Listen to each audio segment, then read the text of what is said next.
we have to reiterate the calls, no, for to revisit the past election, no, and the COMELEC processes. Kasi po, yan na lang po ang makakatalo sa isang President Sara Duterte. Magic na lang po ang makakakontra dyan.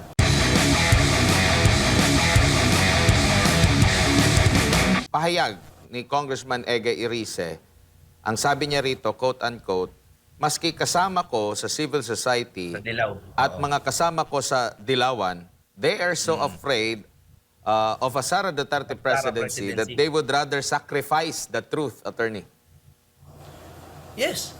Yes, alam nyo si Congressman Egay Irice ay isa sa mga matatalik na kaibigan ni Pinoy Aquino, no?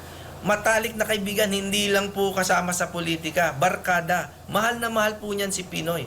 At yan si Kong Egay, he is admittedly yellow, pero ako po ay sumuporta sa kanya, sa kanyang congressional bid.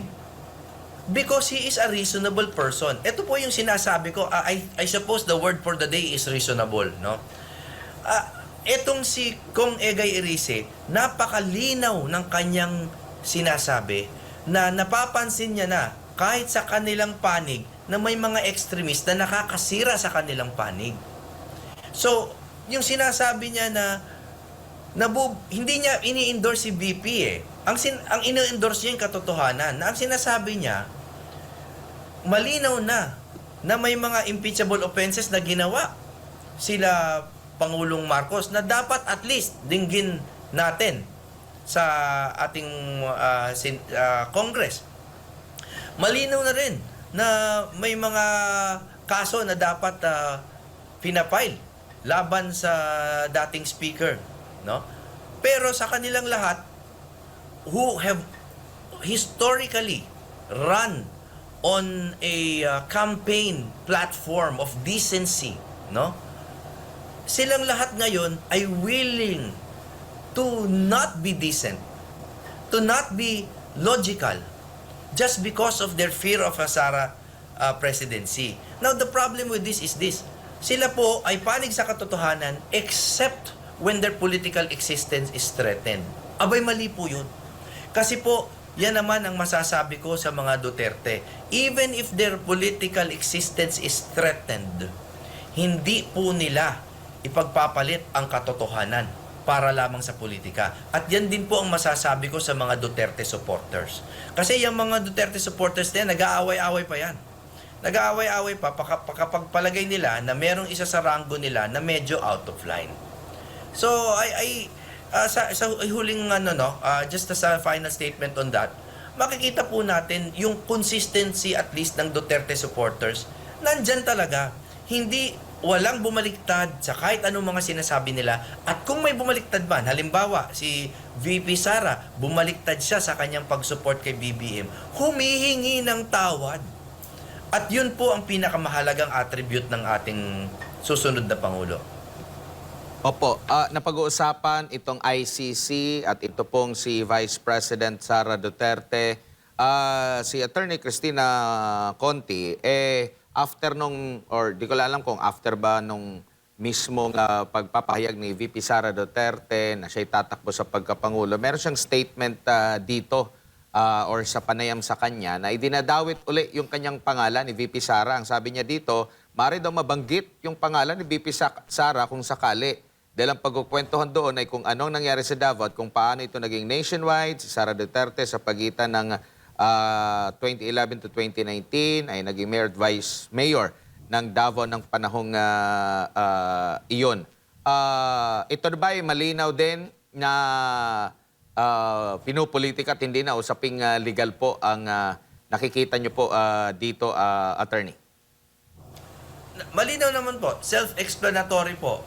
Dahil let's look at it from a general perspective, no?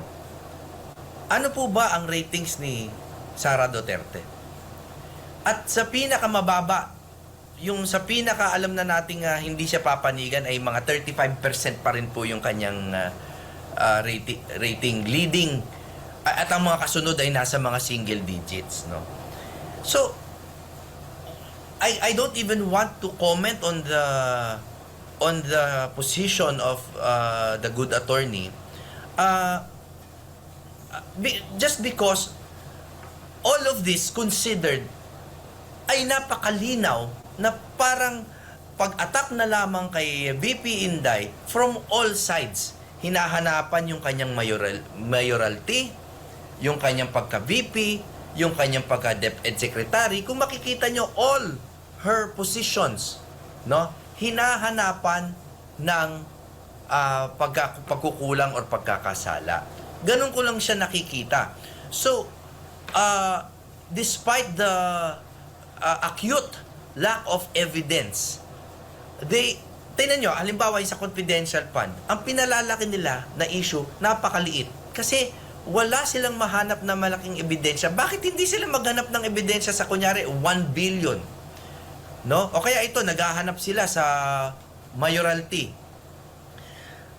Wala silang mahanap kasi na solid. So yung may makita silang kahit katiting lang na Mary Grace Piatos na kahit papano masispin nila into evidence, kinakapitan nila. So as an overview, napakalinaw sa akin na lahat lang ng ginagawa nila ay ganito. Ang utos nila, tingnan nyo lahat ng naupuan na posisyon ni VP Sara, hanapan nyo ng butas, palakihin sa media. Ganun lamang po. Bakit walang tumutuloy sa ombudsman? Bakit puro impeachment pero walang in the courts of law? Kasi alam nila that it will not stand the scrutiny of strict judicial processes. Nabanggit niyo po ang pagtira sa pangalawang Pangulo sa iba't ibang side po. Ito na ba yung patotoo rin sa naging panawagan o pahayag ni Senadora Risa Hontiveros na magkaroon ng united opposition? Pero questionable pa kung saan siya naging opposition, sa kasalukuyang administrasyon ba o sa mga Duterte, attorney? Alam niyo po, dyan ako hindi kamping-kampe sa ating sa side ng ating politika. Kasi hindi ko naman po sisisihin si Senator Risa dyan. Kasi naman po, yan ay politika na. At pagdating po sa politika, napakalaya po nila kung sino ang gusto nilang kampihan. At napakalaya rin natin naman na pulaan. Halimbawa, pag nakita natin na nagsanib puwersa yung mga dating magkakaaway, pwede nating pulaan yon, no? Pwede nating tuksuhin, konting kantiin, pero wala tayong maisisisi sa kanila na legal o hindi rin tayo pwede magka-moral-moral na ganyan, ano? Kasi gusto nilang manalo. At hindi ko po, bilang isang aspiring politician also, hindi ko po pwedeng tanggalin sa kanila yung pagnanasang manalo. Ang magandang balita lang dito, para po sa Duterte supporters, ay kung nakikita nating kumakapit na po sila sa mga ganitong klaseng tactics, ito po ay para sa akin lang, wala sana magalit. Ito po ay pagkapit sa patalim. At pag kumakapit po talaga sa patalim, ay wala na kasi talagang ibang mas malambot-lambot na makakapitan. And this is good news for us. So instead of yung parang kinikriticize natin sila, no, okay lang yon, no, konting criticism, what we have to do more is to galvanize our efforts, no, our support base. Number 1 yan.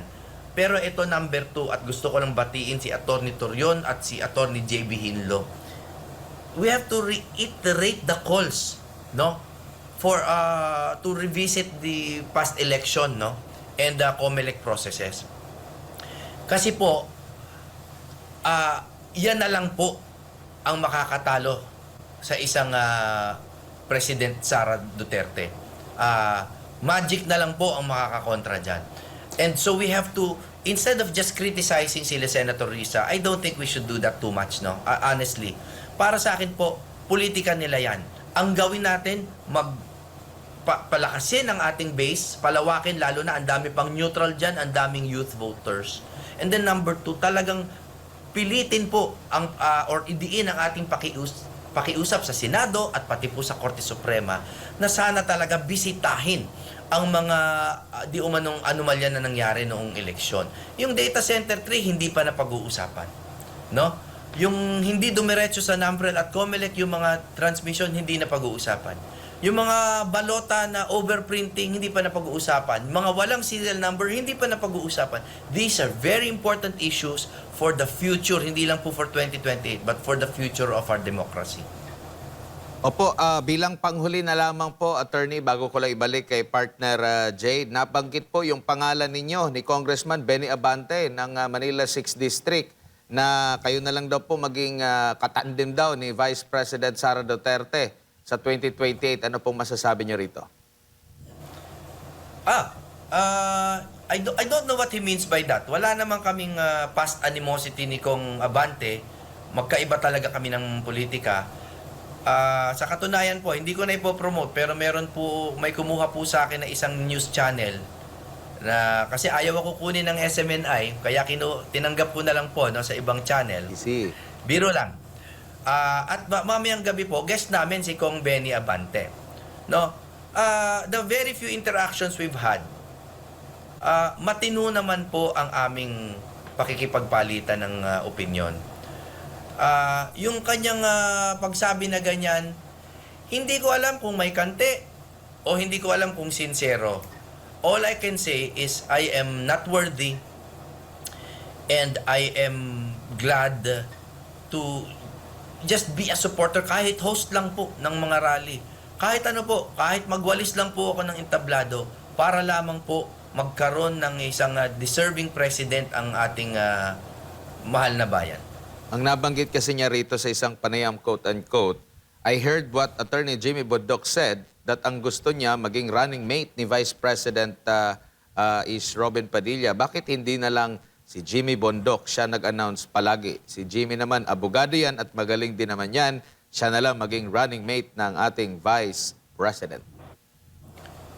You know, I am a very positive person and I will just accept this compliment on its face. No, I thank the congressman for his apparent high opinion of me. Pero gusto ko lang po idiin na kailangan po natin patibayin ang ating presidente, ang magiging presidente. Kailangan natin patibayin, lagyan po natin siya ng running mate na tunay na magbibigay ng numero sa kanya, na tunay na deserving na possible president in case anything happens to her, and a vice president who will be advocacy driven, because yan naman po talaga ang nagiging historical role ng vice president. And we all know na marami pong nasa harapan ng pila bago po umabot sa isang maliit na Jimmy Bondoc. Alright. Attorney, siguro yung huling mensahe para sa lahat ng ating mga kababayan na nanonood po sa mga oras na ito. Sa akin po mga kababayan, hindi po lamang sa Duterte supporters. Ang pinaglalaban po natin ay kasarinlan. Kasarinlan sa mga isla, kasarinlan sa dagat, kasarinlan sa hustisya. Hindi po magkaiba ang Pag-asa Island sa pagkakapiit ng Pangulong Duterte. At hindi rin po magkaiba yan sa pag-ayos ng ating electoral system upang walang mga banyaga o mga private interests na makialam sa will of the people. Lahat po yan isang topic yan, kasarinlan at ang pagbibigay ng boses, no, sa Pilipino. Kaya nananawagan ako hindi na lamang sa Duterte supporters, kundi dun sa mga nag-iisip pa at meron pa pong puso at habag sa ating bayan. Huwag po tayo kumampi sa mali. Huwag po tayo kumampi sa mali. Ang ipaglaban po natin ay yung tama kahit po labag sa ating politika. Kung palagay po natin na si VP Sara ang makakatulong sa Pilipinas sa susunod na 6 na taon, tulungan po natin siya, o at least wag po natin hayaan ang siraan na walang basihan laban sa kanya. Paglaban natin ang mga isla, paglaban natin si Pangulong Duterte at ang ating kasarinlan, at paglaban po natin yung nararapat na Pangulo para sa Republika ng Pilipinas.